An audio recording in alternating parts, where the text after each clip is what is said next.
Hi everyone, and welcome back to Titanic Talkline. I am Alexia, as always, that hasn't changed. And honestly, it has been one of the hottest and most humid weeks this week. It's doing that thing in Maryland where it rains, but not enough to bring the temperature or humidity down, just enough to make the temperature hotter and the humidity worse, because that's what everyone needs at the beginning of August. Let's see, any other business for the show? Oh yeah, if you want a free sticker, because I have those now, please leave me a review on your podcast platform of choice and then send me a screenshot to titanictalkline@gmail.com. If you're in the United States only, I'm sorry, and you will get a free sticker. You can also, if you don't feel like leaving a review, subscribe to the podcast on Instagram, on Twitter, and Facebook. That is Titanic Talkline, all one word, the username. And that also gets you a free sticker. You just got to send me an email telling me you did it and verify it, and then you'll have awesome swag. But that's all I'm going to babble at you for now. I'm going to let you get right into today's interview. And I just punched my keyboard. Oh, that's fun. All right. What better way to sign off than that?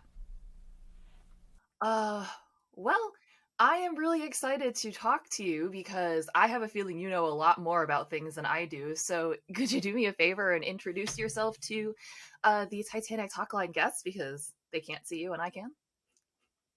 Yes, I'm Ben Blackwood, and I'm currently undertaking a PhD looking at the tensions in the shipyard during Titanic's construction. That is absolutely fascinating to me because that's not something I ever would have considered even looking at.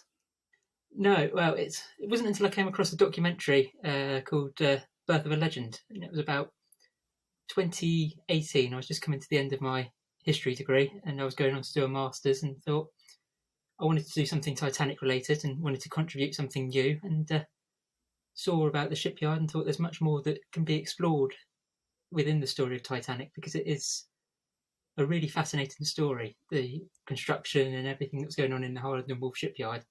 And I think it's overshadowed by the maiden voyage and the tragedy that then followed. And it gives everybody a new perspective as well about why she was such an important ship. Um, and yeah, that's what I'm looking into greater detail now. Awesome. What's your personal like Titanic story? Obviously, by the time you get to this point where you know you want to study Titanic, you have at least some interest in it yourself. But how did you come to the show? Yeah, What was your way in? well, I was born the year that the film came out. So There we go. and so that was and that has always been I've always been a massive fan of the film, and Hmm. that led me to just pique my interest further. In school, I was always reading books to do with Titanic. Anytime that they were in the library, I was there getting them out. And then as time went on, I sort of shifted away from my interest into Second Right. World War, and just came across that documentary, and it reignited my interest and passion again. And since then, it's become an obsession for the last 4.5 years. I think I've not really thought about anything but Titanic, and it's, I enjoy finding out. There's still things now that I'm finding out that I never knew, and that's what I always love, is that there's always something new with the story. Yeah, I think especially as technology has been progressing, there's all these new ways to do tests and imaging and to find ways of bringing back new information. I don't know if you've been paying attention. I think they've been posting on Reddit and in the Facebook group to the Ocean Gate exploration. They're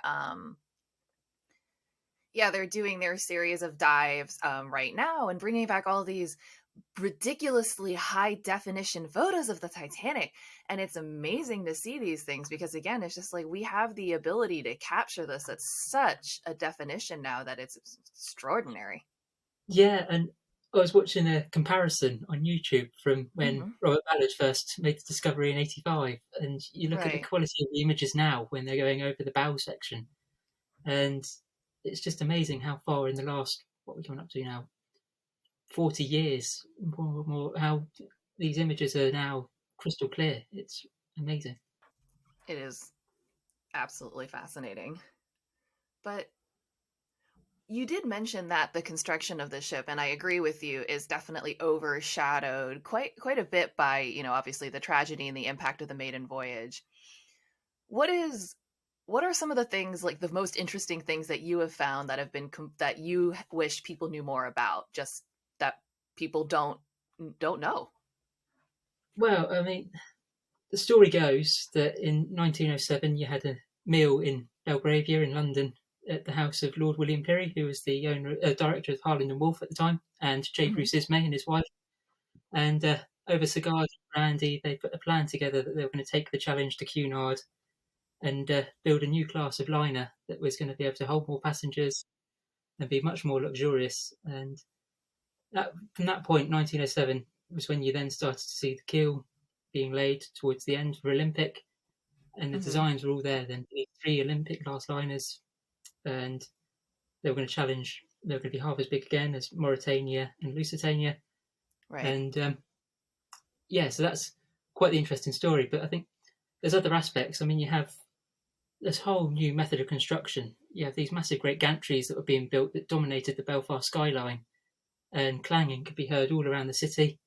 They were working 6 days a week. Sunday was the only days that they had off, and on those Sundays, the upper echelons of the officers would bring their families down. So Thomas Andrews used to take his family down to go and see these ships Hmm. being built, and you had all this new technology. So you had these floating cranes. I mean, very nearly you had the First World War breaking out in the Belfast shipyard because you had the floating crane coming from Germany, and the Hmm. crane company would then fly this German flag from the top of the crane. And the Irish shipbuilders were convinced that they were taking secrets back to the Kaiser and feeding information back to Germany as they were building their navy. And you had Huh. almost this conflict breaking out. It's such an interesting period. Um, Also, the conflicts between the Protestants and Catholics at the time. There was a minority Right. um, employment rate in Holland and Wolff, and Pirrie openly stated as well that he would never knowingly employ a Catholic worker. Hmm. So it's such an interesting period um, politically, in terms of religion as well, but an exciting time in terms of innovation and technology. Where you have these ships being built by hand, Right. and I mean, it's such an all-encompassing story as well because all of these men put their hopes and dreams because Belfast was such a hostile place at the time. Um, they put all their hopes and dreams into these ships, hoping for a better life than what they Hmm. were currently having. And eventually, when she sunk and that dream died, yeah, it hit the city really hard. What happened to Belfast in the wake of the sinking? Because I think a lot of people think of things like what happened to the population of Southampton because a lot of the crew was from there, but there must have been a massive impact to the city of Belfast as well, to the Irish community. Yeah, I mean, you had the Guarantee Group, which was led by Thomas Andrews, and they were a group of Harland and Wolff workers that were given the opportunity to go into the maiden voyage to deal with Hmm. any issues, and that Right, allowed right. Andrews to make his plans for Britannic, which was then going to be have their keel laid, um, and it was an opportunity for them to see their ship in action.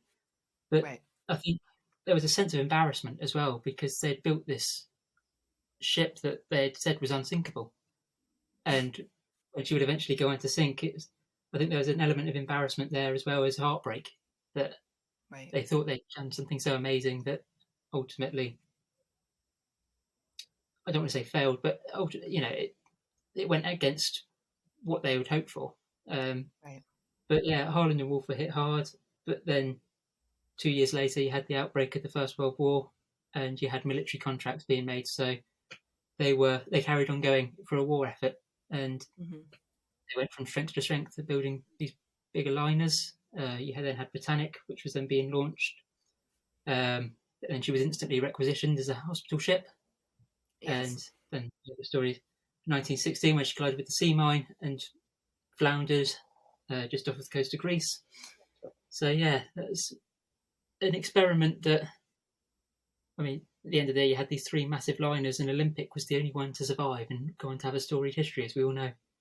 I know, and it's one of those things where people like to speculate that if Titanic hadn't become the Titanic disaster, that Olympic probably would have been the standout of the three. And in comparison, they may have all been sort of relegated to the minds of history, all three sister ships. Yeah, and I think you know you have sort of the the failure and the decline of the White Star Line afterwards, they never financially recovered from the sinking. And then you have the crash of 29 and um, being taken over by Cunard. So it was, they couldn't beat them, and they were ended up being amalgamated to Cunard White Star. Wasn't that kind of a move to save both their companies? I mean, not to say that Cunard was really doing. I mean, not to say that Cunard was failing or anything, but by the time that merger happened, weren't they both kind of heading towards a need for a drastic change? Yes, absolutely. And I mean, Cunard was given financial backing of the British government as well to stop J.P. Morgan from having a monopoly over the Atlantic crossings, and Mm-hmm. especially in the First World War, when you have such an outlay for war and how costly that is, that funding dries up. So, Right. yeah, I think it was a need for both parties to survive. I don't know how like the funding of a ship works, but I imagine that it costs quite a bit up front to build something like Titanic, especially back in the day when they were literally like, we are sparing no cost on luxuries. We are getting top of the line stuff. So I imagine that they were probably planning on recouping a lot of the cost that went into building Titanic throughout its voyages over the years. And it sounds to me like part of the financial, like not ruin, but well, ruin part of the downfall was the fact that they lost the ability to recoup anything they were hoping to gain back from that investment. Yeah, absolutely. At the end of the day, it's a business venture. You're not going to risk it if you don't think you're going to get the reward from it.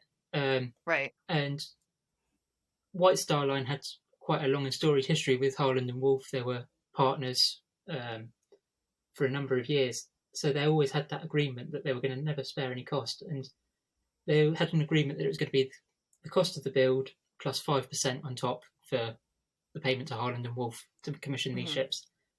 Wow. And yeah, so it was a contract that had always been the same terms. It was always going to be cost plus 5%, and that's why I think you always have those questions of, was she built properly? Was the build quality there? And I think if you're a company like Harland and Wolff, that you base your business model of, we built the finest ships in the world, you're not going to risk that. You're not going to risk your reputation for poor build quality. Mm-hmm. And certainly from White Star Line's perspective as well, you're not going to hire a company that's going to cut corners when you're building the grandest ships as well. So Right. I think, in terms of her design, she was designed to have every conceivable safety measure. You had the innovation of the watertight bulkheads. Granted, there weren't enough, but it was, I think, everything that was conceivable at the time went against her. There's too many factors, and I think that was ultimately what led to her downfall. There were 8 people that died before Titanic was finished or when it was built, right? There was a considerable amount of deaths at the time, but that was kind of sort of the norm at the time because shipbuilding was a pretty dangerous business. What was it like if you were. I'm a woman, so obviously I wouldn't be on a shipbuilder's lot in 1910 unless I was bringing somebody lunch. But what was the day there like? Like, what I imagine it was long, backbreaking, and hell-ish. Like, what was it really like to build the Titanic? Yeah, they had such strict working conditions. They had an allotted time where they could have toilet breaks. If they went over, they were fined. You had to be at the shipyard by 7 o'clock. If the gates were closed, then there was no pay. That was it. You lost your opportunity, and it was so weather dependent as well. If it was too windy, or then work closed down for a day. There was nothing that anybody could do, and it was long, grueling hours. I mean, the riveters had massive hearing issues at the end of it because of the constant clanging from day to day.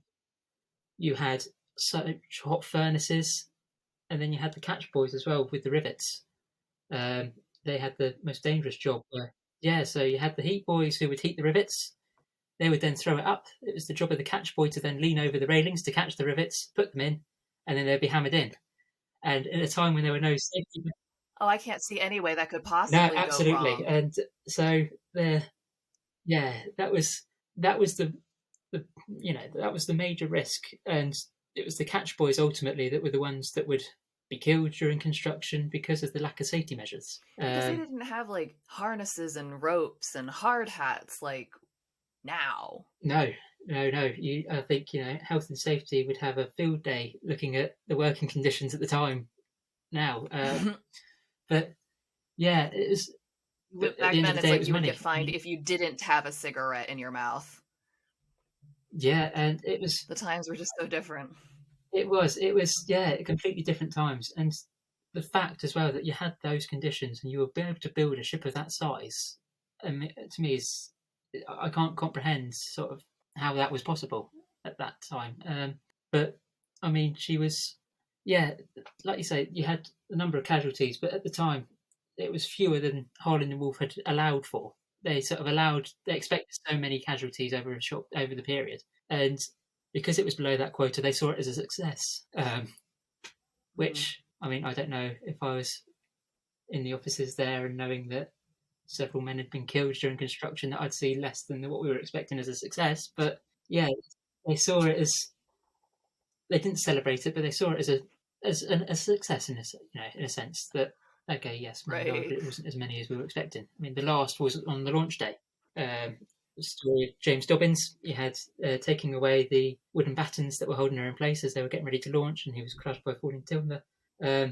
That was one of the ones that went under the radar because at the time you had 100,000 people gathering in the Queen's Island slipway, which is where she was being launched from, and nobody was aware that that was the case. He was snuck off and he was taken to hospital, and Piri would then go and see later on, and that was later on when he would then die of his injuries. But I mean, it was, and people needed the jobs. That was the thing. I mean, Harland and Wolff were the largest employer in Belfast at the time. That's awful. At the peak when they were constructing Titanic and Olympic, they employed 15,000 men.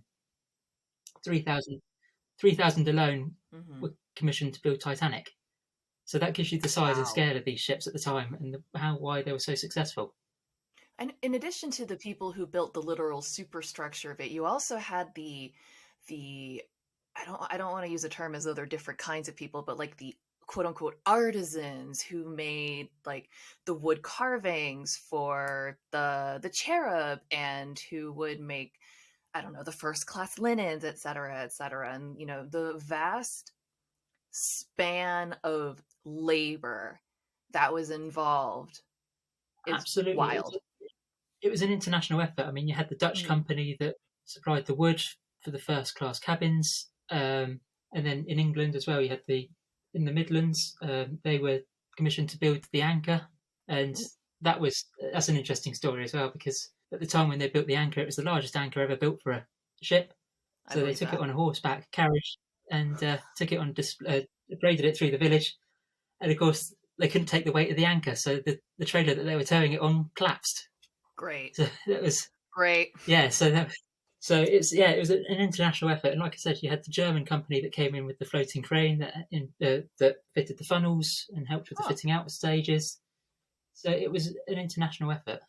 I think that's really neat, and I'm gonna sound like an old, little old man yells at cloud for a moment here, but it's like they don't build ships like that anymore. They just literally don't. We don't build ships by hand anymore. It's outdated, antiquated, and slow.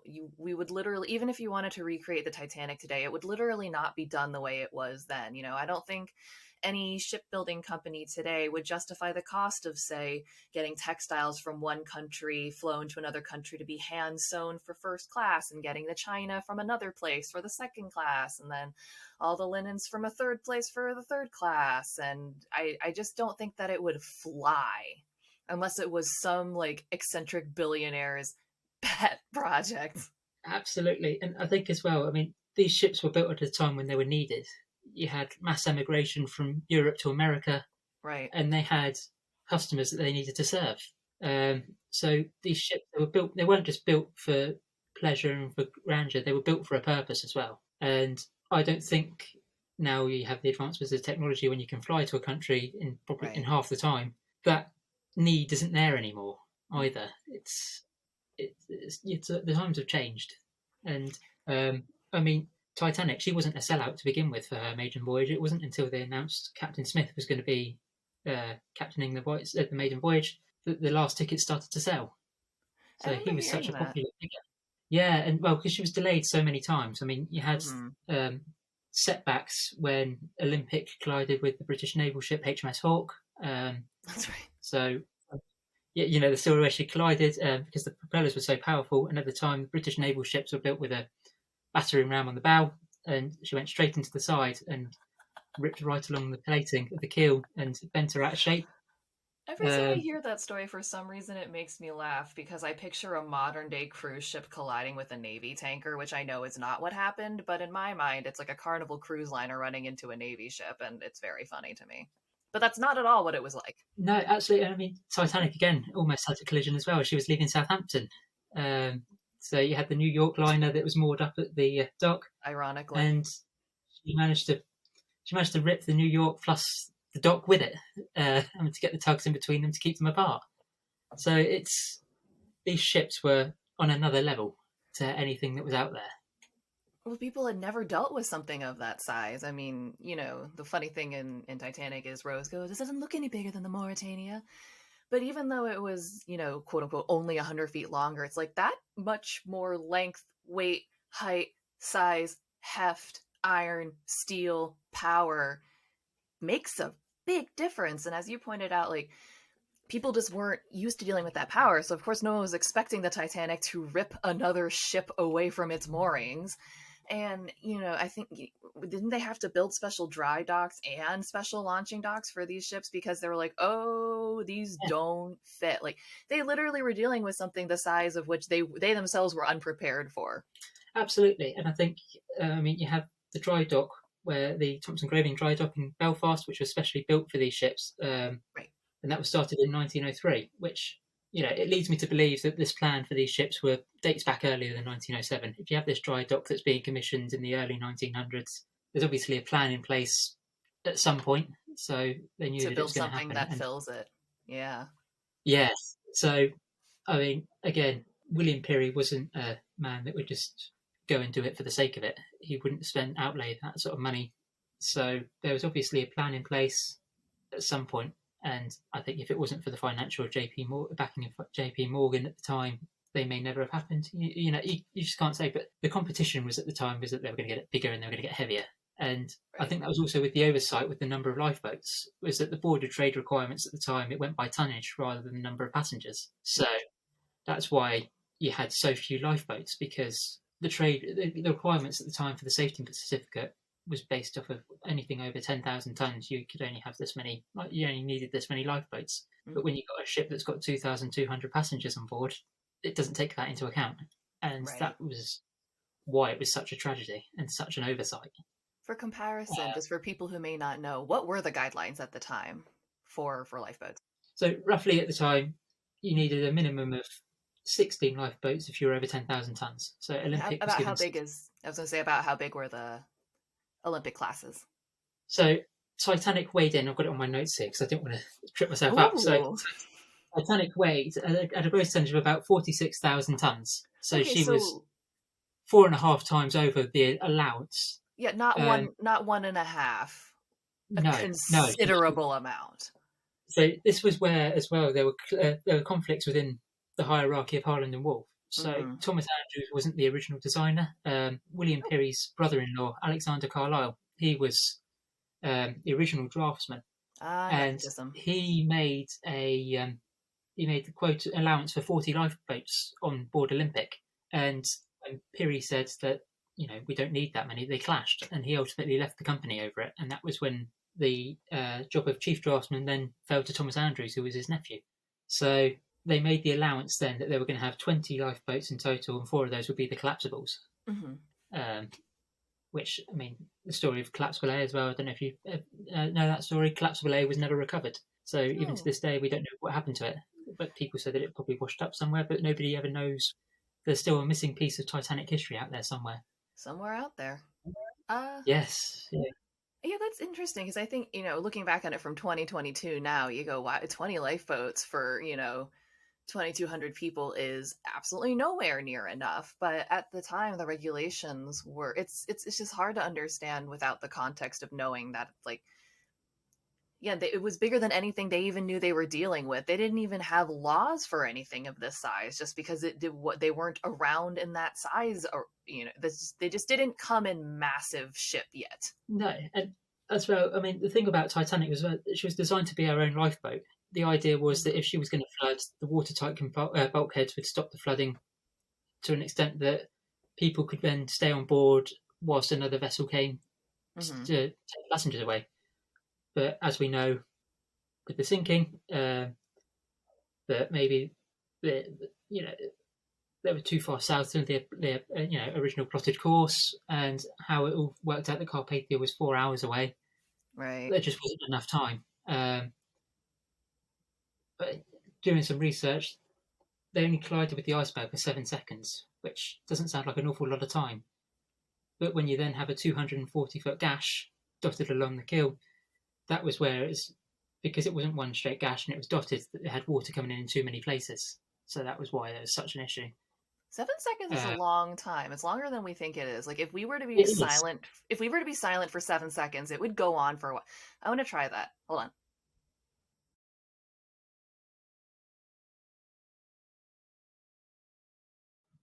That was 7 seconds. That's a pretty long time. It does, but then when you're reading about it, it doesn't seem like an awful amount of time. It's that thing, isn't it? Where it's hard to imagine what it would have been like at the time. It's Right. it, that's 7 seconds, and then there was another incident as well where some of the firemen saw that the water was coming up through the floor. So Mm. another issue was then that they believed that she grounded on a shelf of ice as well under the water level, which then weakened the keel. So it was at that point where there was too much damage, and the pumps would only pump out about 10% of the water that she was taking in per minute. Oof. So it got to the point where it was taking on too much water and there was nothing they could do for it. And then, of course, you have the case with the fire as well and the warping of the bulkhead. Um, Hmm. so there's too many things going against her at the time. So it's yeah, It's like you wouldn't.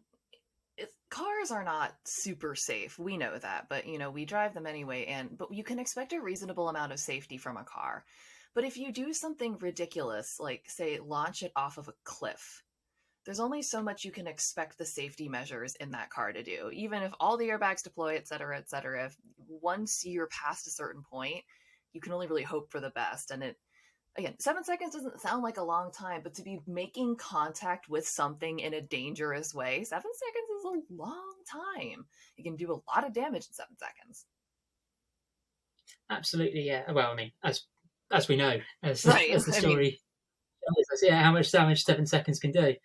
Um, but yeah, and you have all these stories as well, don't you? There's the story about the cancelled drill as well with the lifeboats earlier that yep. day, um, and the lack of visibility. Don't know if you've seen the documentary Titanic Case Closed with Tim Moulton, I where he have talks about a not. cold water mirage.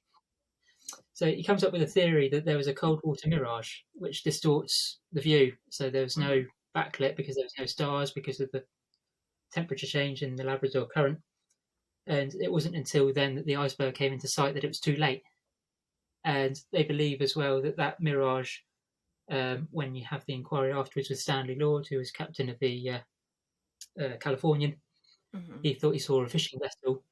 They believe that that could have been Titanic, but because of the mirage distorting the shape, it made the ship look a lot smaller um, than Titanic. So there's things that are out of human control as well that were going on at Hmm. the time, Right. and it just they believe, and I think as well. I mean, when you say that a ship is unsinkable, you can't market it as that. I mean, ultimately, it was the biggest oversight I think in history is Yeah. saying that she was unsinkable.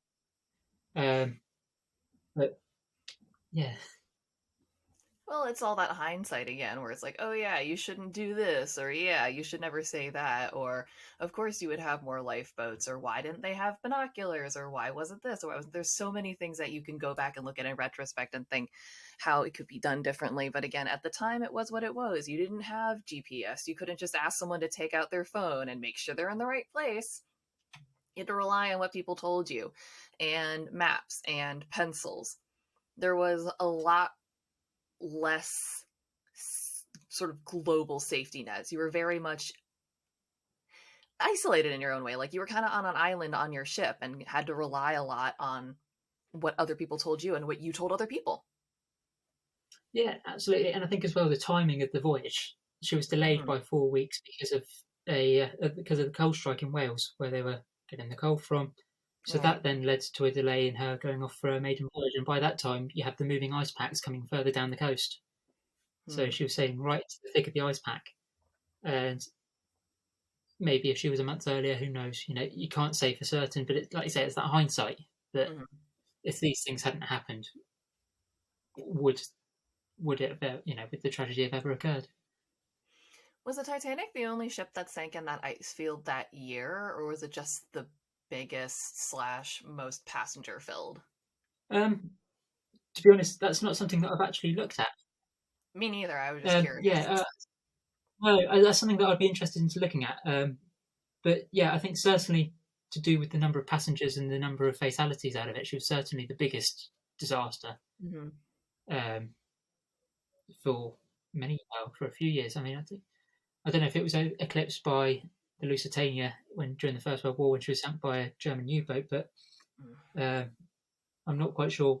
That's something that I'll have to look into. But she was certainly the largest maritime disaster up to that point, Right. and um, again, with the size of the ship being the largest as well in the world at the time.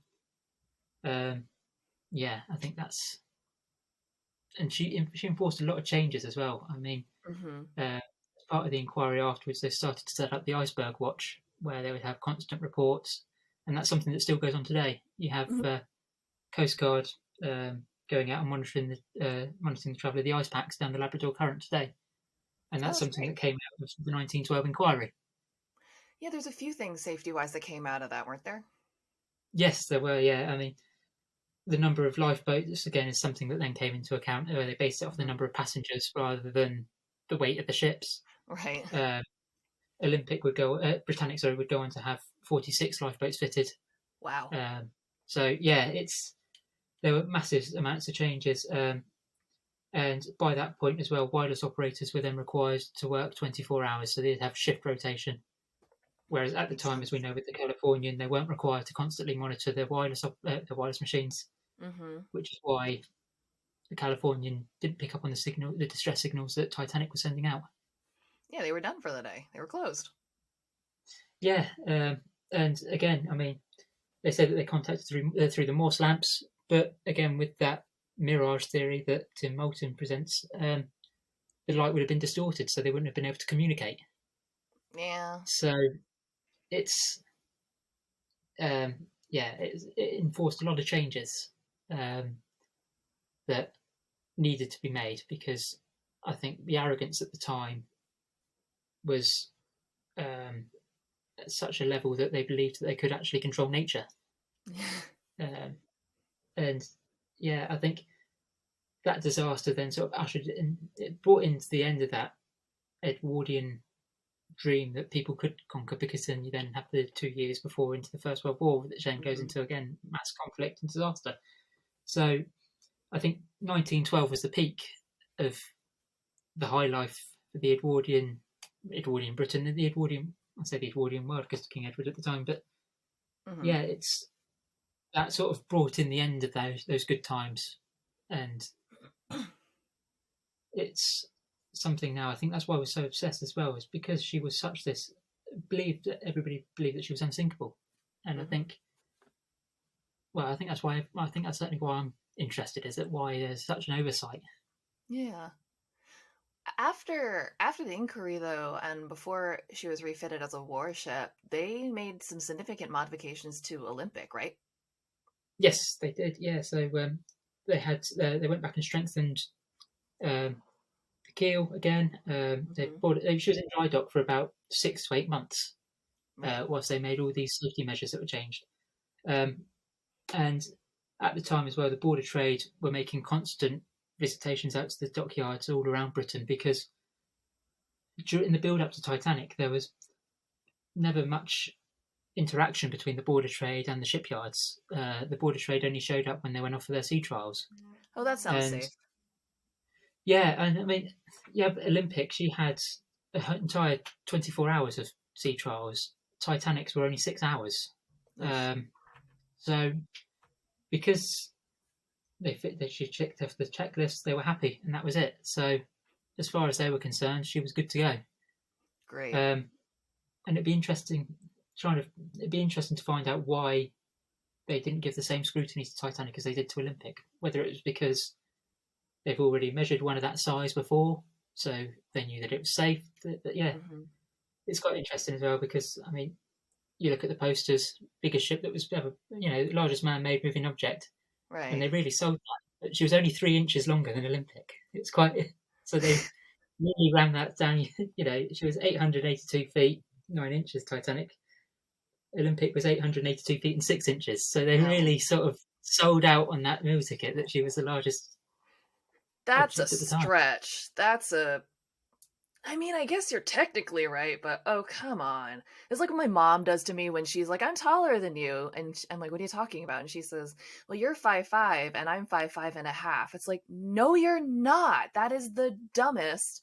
And it means, and it's, no, that's Yeah, just dumb. so it's yeah, and then Britannica again would go on to be bigger. She was about 903 feet. So presumably that was also to do with the safety measures that was then brought in as well after the Hmm. inquiry, to be able to house the extra lifeboats. So it's this was a massive gamble. These Olympic class liners that ultimately didn't pay off. Not for any of them, because Britannic also sank pretty, not on her maiden voyage, but like, she didn't have a long and long career. No, no. I mean, she was instantly requisitioned by the British government, and she Hmm. never saw the end of the First World War. And she didn't sink in anywhere. She sunk a lot quicker than Titanic Hmm. did as well. Um, but yeah, I mean, Olympic was the only one that would go on to have the long career. I mean, she was the first British, I want to say, liner that was then that would go on to sink a German U-boat. Yep. So she had quite a successful military career. Gained the nickname of Old Reliable, and then would come back into service up until 1934. When she was unceremoniously scrapped. Yeah, along with Mauritania at a time when Hmm. the decline in shipping. I think that was the sort of the declining shipping. Then you then start to Yeah. have these new technologies, and there wasn't the need, and they were so expensive to run because again technology was changing and the types of engines that they were using. Hmm. It was becoming too costly. What did they transition to? What was the next big thing? So you then had I suppose it's the adaptation of the turbine engine that Cunard adopted. Um, so yeah, it just became outdated, and I think nobody Hmm. was looking for that level of grandeur anymore. Um, Sure. they just served a means to an end that they wanted to get to America or wherever they were going. So Well, it makes yeah, sense and because, even in Titanic itself, and I imagine the other Olympic class liners, the primary moneymaker for the White Star Line wasn't the, rich folk. It was third class and second class who really lined their pockets because they were the ones that were, really, you didn't have to spend as much money on them. Not to say that, you didn't serve them. They weren't treated like garbage, but like they didn't all have, I don't know. I don't know if everyone had like a personal freaking attendant in first class, but it wasn't that level of ridiculous. no, and absolutely. But then even the conditions in third class on Titanic, they were better than some second class accommodation on rival ships. Mm-hmm. So there was that level of class throughout the ship, and I think that was what White Star Line. They weren't obsessed with speed. They weren't obsessed with going after the blue ribbon. I mean, it would have been nice if they could beat Cunard and claim the blue ribbon as well for the fastest crossing. Sure. But as long as the passenger experience was the top level, that was what put them on the map, and that is what they always based their business model off of. Um, What? and that's why you see such level of detail. I mean, you only have to look at the grand staircase and the carvings around the Mm-hmm. clock. um, and she rivaled Europe's biggest hotels. She was like a floating palace, and Yeah. You can see by the willingness of people willing to spend so much for first class cabins as well, Right. and the level of clientele that they were bringing. I mean, you had John Jacob Astor IV, you had Benjamin Guggenheim, Isadora and Ida Strauss. You had these people that were willing to spend their money to travel to America and just to savour the first class experience. Right. But the first of the oh wow, words. The first of the Olympic class liners to hit the water was Britannic, right? No, so it would have been Olympic. So you Olympic. had Olympic, Good morning. Titanic, and then Britannic. When did Olympic launch?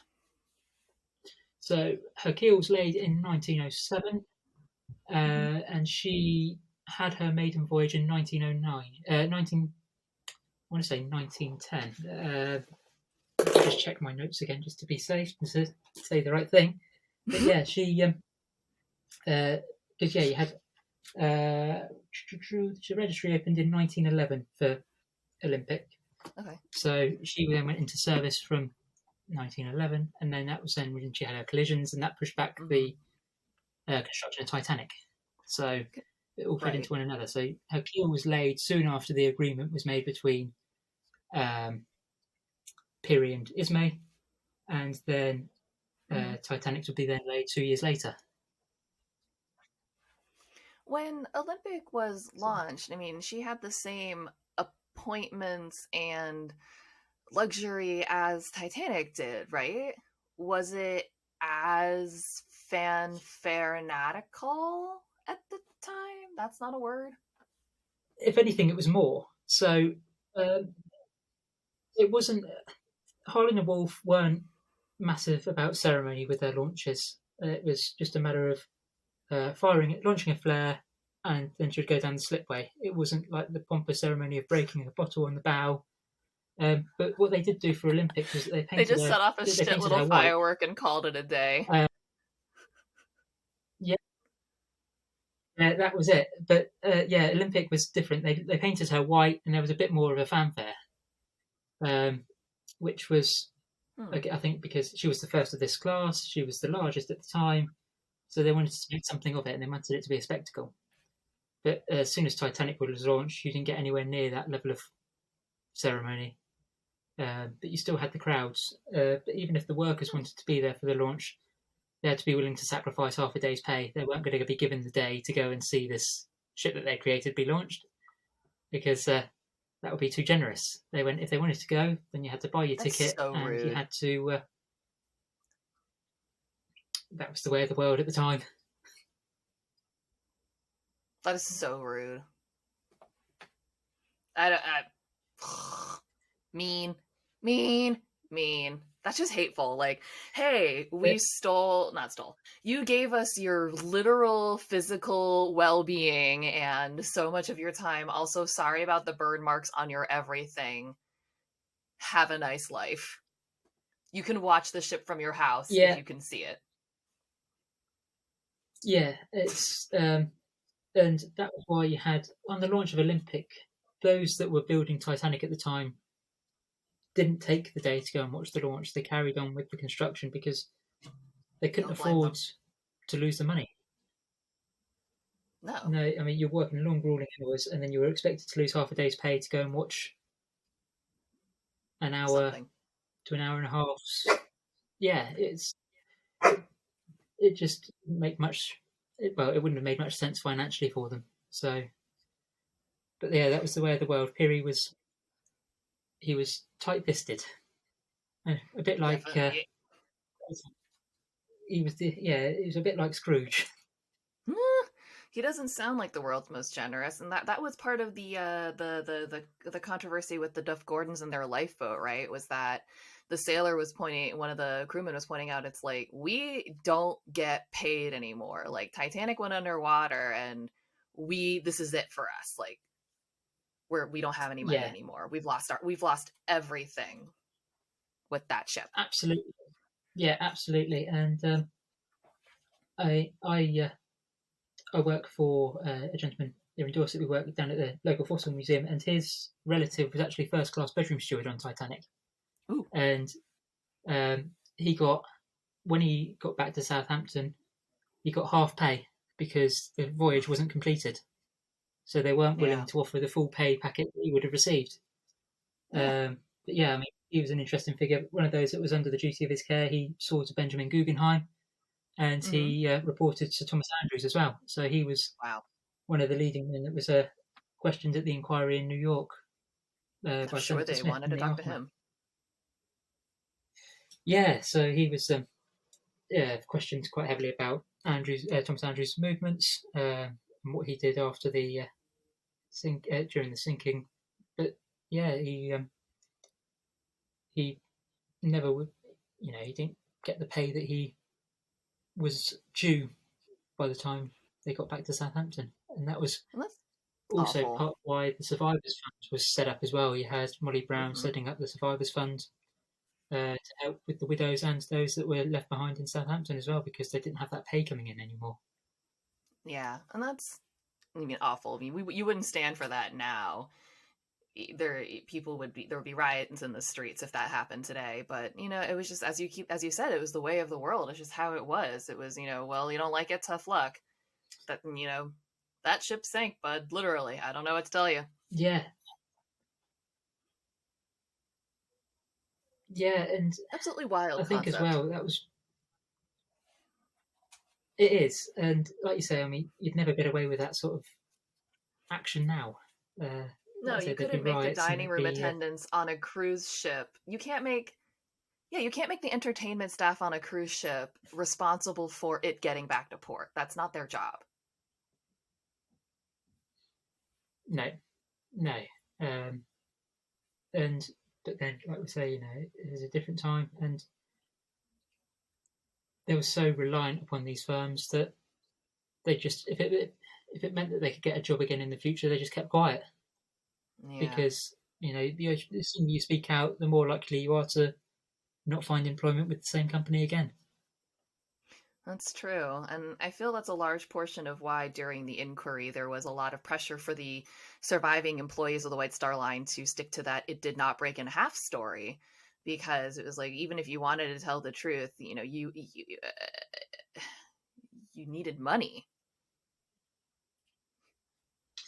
Yeah, absolutely, and as well, that's why none of the firemen who survived came forward either. You have the story about the coded telegrams that Ismay was sending to New York to keep them from talking, and they wouldn't have spoken out of fear of not getting employed again.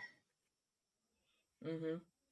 Remember, I heard that they basically sequestered Lightoller. They were like, nope, nope, nope. This man goes nowhere without an escort. This man says nothing to nobody. He has no comment. Because they were just like, this is the highest surviving officer. They're going to have questions for him, and we need to have that story where we need it.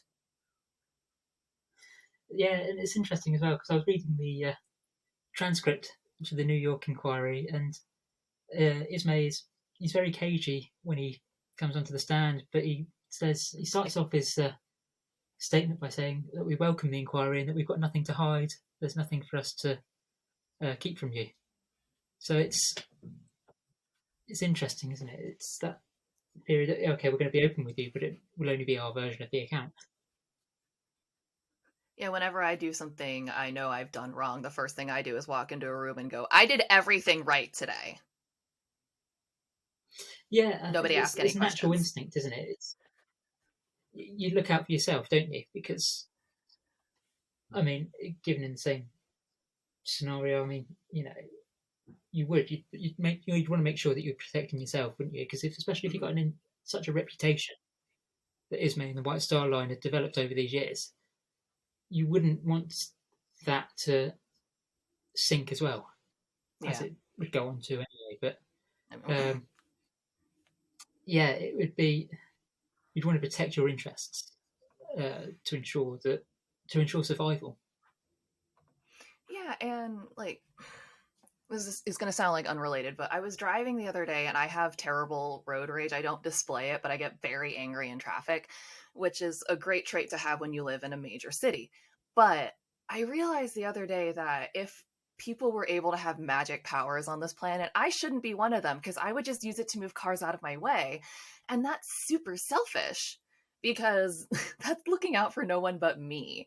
But that also is that sort of realization where it's like everyone has that selfish streak in them, no matter whether it's to preserve your reputation or because you think you're in a hurry, whatever it is, everyone has that at their core. It's like you need to protect yourself or in anything you have. Yeah, absolutely. And I mean, I know that there's plenty of scenarios where I would have put myself first, and I think, like I say, it's just natural instincts, and Mm-hmm. um, you just had to protect the interests at the time. I mean, you didn't know how this was all going to play out either at the time. You didn't know whether the White Star Line was going to survive. You weren't sure whether or not that J.P. Morgan would withdraw his funding because he couldn't be caught in a scandal. Mm. It was JP Morgan didn't want to be caught in a scandal. everything was hanging by a thread, and Yeah. you wouldn't want to. You didn't want to you didn't want everything to come crashing down, burning down around you. Yeah, Which ultimately it did anyway, it did. because I mean, you have to go and look at the merger with Cunard to see how it all played out for the end of the White Star Line. But yeah, and again, this level of disaster has never happened before. Right. So at the time of the inquiry in New York, the British were outraged that America was launching an inquiry first because they saw it as a British ship and Right. that they wanted to be the first. So you had Senator Smith and the committee there in New York meeting Ismay and the rest of the survivors off the Carpathia, and then that was when as soon as he stepped down the gangway from Carpathia, he was then launched with the summons notice that he was going to be questioned at an inquiry. Right. And then in August 1912, up in London, you then have Lord Mersey setting up the British inquiry into the sinking. Right. So it was almost within the space of 6 months. You've got numerous sources trying to gather as many accounts, and like you say, nobody believed that she split. Right. And it Well, wasn't the until women and children all did. yeah, and nobody would listen, and Why would that they? was They're just hysterical. yeah, that's it. And I mean, it wasn't the fact that that wasn't believed until for another 73 years. I mean, you only have to look at the film Raise the Titanic, Mm-hmm. where she comes up again in one piece. It's all before all the facts were known. Yeah, that wasn't solidified until Ballard himself went down there and saw it with his own two eyes and brought back evidence like, "Look what I found!" Yeah, And a bunch and of women were vindicated.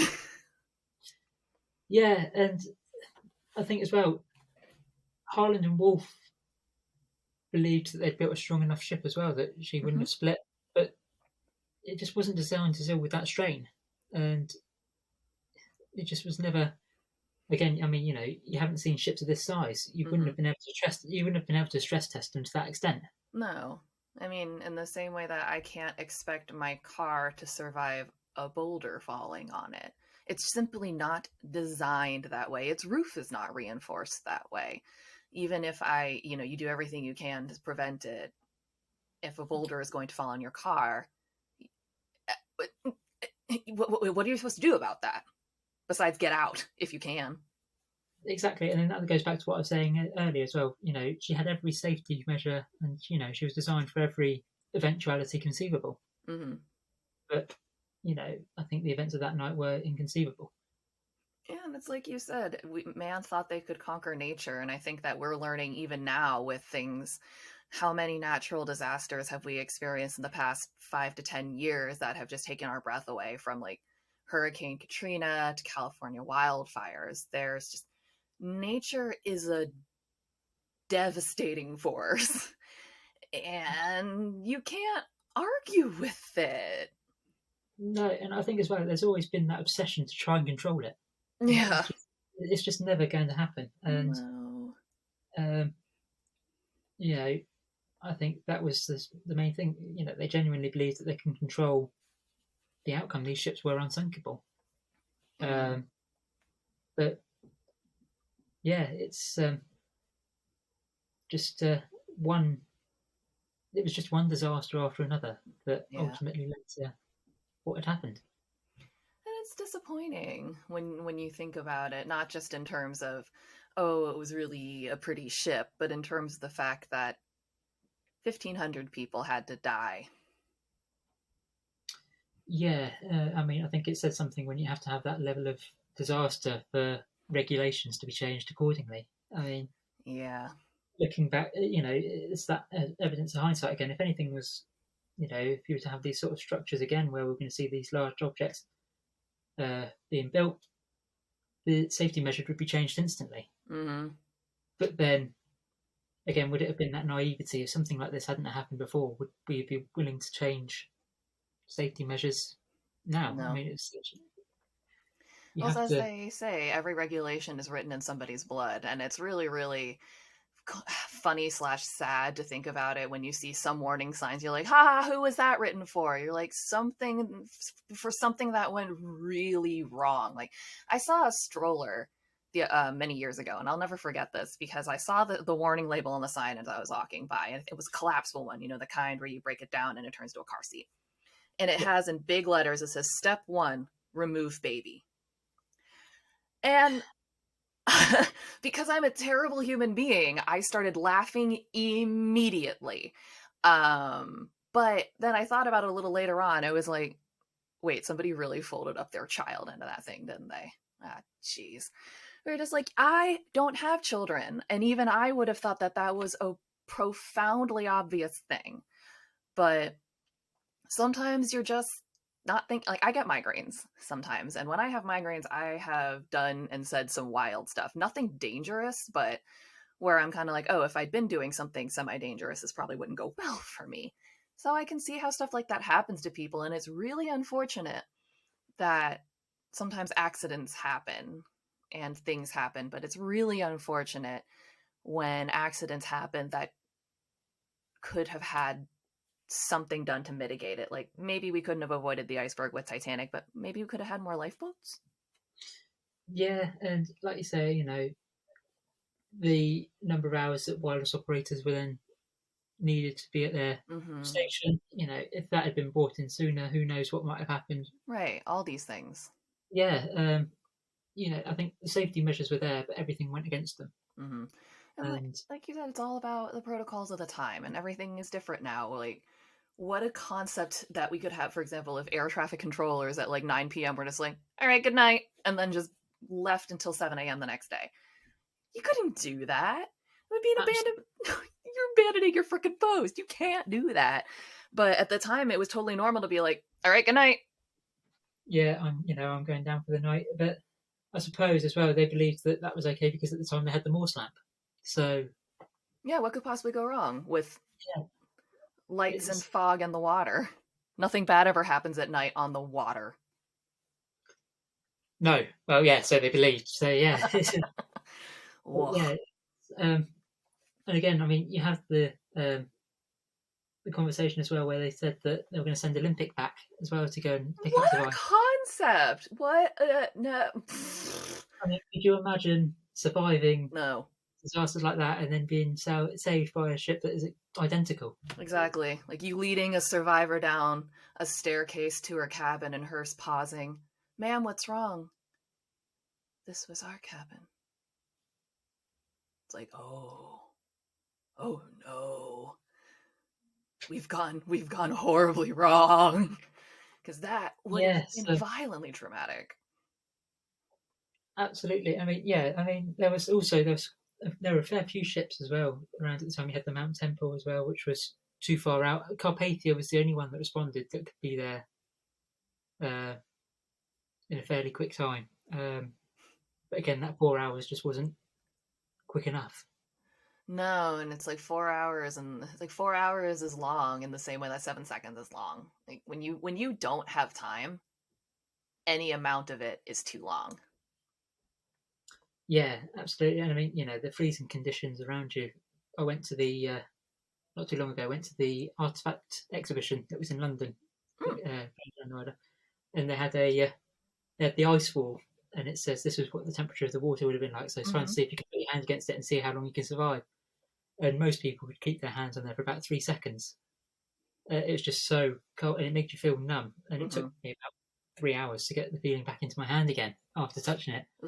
And so, as soon as you're in that water, you're not going to survive for long. No. When I was really little, my family and I were on, I don't know, we weren't on vacation, but I think we were like driving through somewhere and it was cold, but there was a pool. And for some reason, we decided we were going to jump in. And this is like winter cold. I don't mean like set, like reasonable temperature. It was like, this is stupid, but we're going to do it like the polar bear plunge because we're idiots. And we did. And I jumped in right next to the ladder because I knew I was going to want to get out immediately. And even planning to, like, the plan was to go, like, okay, jump, grab ladder, get out. It took me longer than that because you jump in and you're just like, you can't breathe. No, it's that shock. Mm-hmm. And yeah, it was just, I think they said it took about 7 minutes for hypothermia to set in. Ugh, I can't. During the water. And, you weren't going to last any longer than half an hour because you'd eventually shut down. And that was ultimately what happened. It's unfortunate. You hear the accounts of the Mackay Bennett going out afterwards to go Oh my in. gosh. And it was just, I mean, I couldn't even imagine the scenes that they would have seen. The Mackie Bennett is one of those things that I want to look into, but I'm also a bit reticent to look into for that reason. Yeah, I mean, I've read a couple of the accounts, Mm-hmm. and it's just you just can't comprehend it. It's No. seeing just this devastation, but there being no other evidence. That was I think that's the thing. There's no other evidence. Yeah. The ship's gone, and that was the trail of destruction that she left behind. For anyone who's unfamiliar, the Mackie Bennett was the ship contracted to go to the debris field, Titanic's debris field, and recover bodies. Yeah, and one of my favorite things to do on a Sunday afternoon. Yes, it's just salvaging some of the bodies, burying at sea. It was just something that I can't comprehend, and I don't think many people could. Either. And it's the fact that they had to make those decisions to be like, this one's fresh enough to come back to shore. This one is not. Like, no. And also, I mean, the world came to a standstill when she sunk, but the world also carried on. Yeah. You hear the accounts of a German liner that was going back through past the debris field, and passengers were looking over the barrier, and one passenger on board said that she just saw the sight that she'd never forget, and that was a mother still cradling her baby. And that was, despite the disaster, the world still carried on. Yeah. Which is, I mean, it's really, you think about these moments in time now and you kind of wonder, how did you move on? But you have to, because, I'm from the States, and, 9/11 happened and the world kind of came to a standstill. But on the other hand, it didn't. Like, I think I went back to school the next day and everything had to carry on as normal, not because everyone forgot, but just because it's like, we can't, the world isn't allowed to stand still. And sometimes I wish that it was, but yeah, and I think as well, for the next 2 days, people were still unaware as to what really happened. mm-hmm. Back in Belfast, you were hearing conflicting reports that Titanic had been towed into New York Harbour and that she was okay. Mm-hmm. Yeah. Other reports were saying that she'd sunk, and they weren't sure to the extent of how many fatalities there were.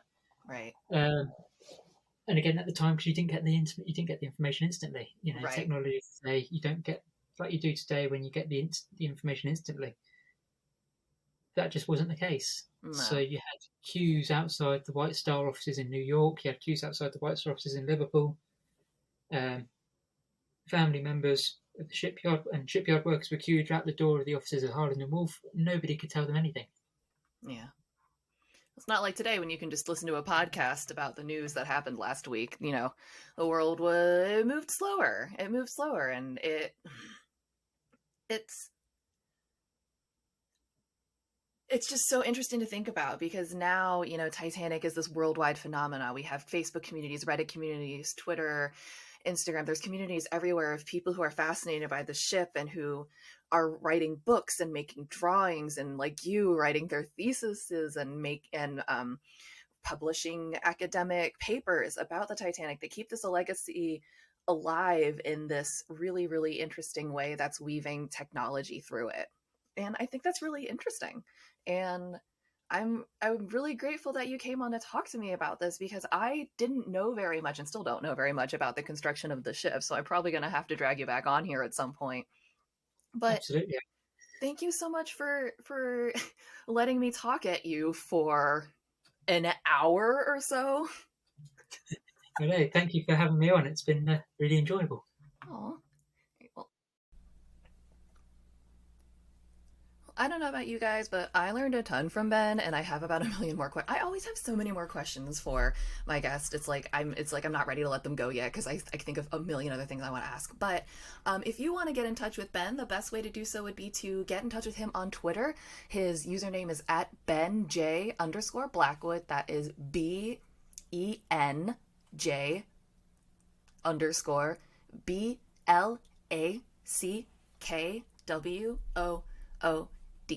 And he is a PhD student with a thesis examining sectarianism, Harlan and Wolff, and Titanic.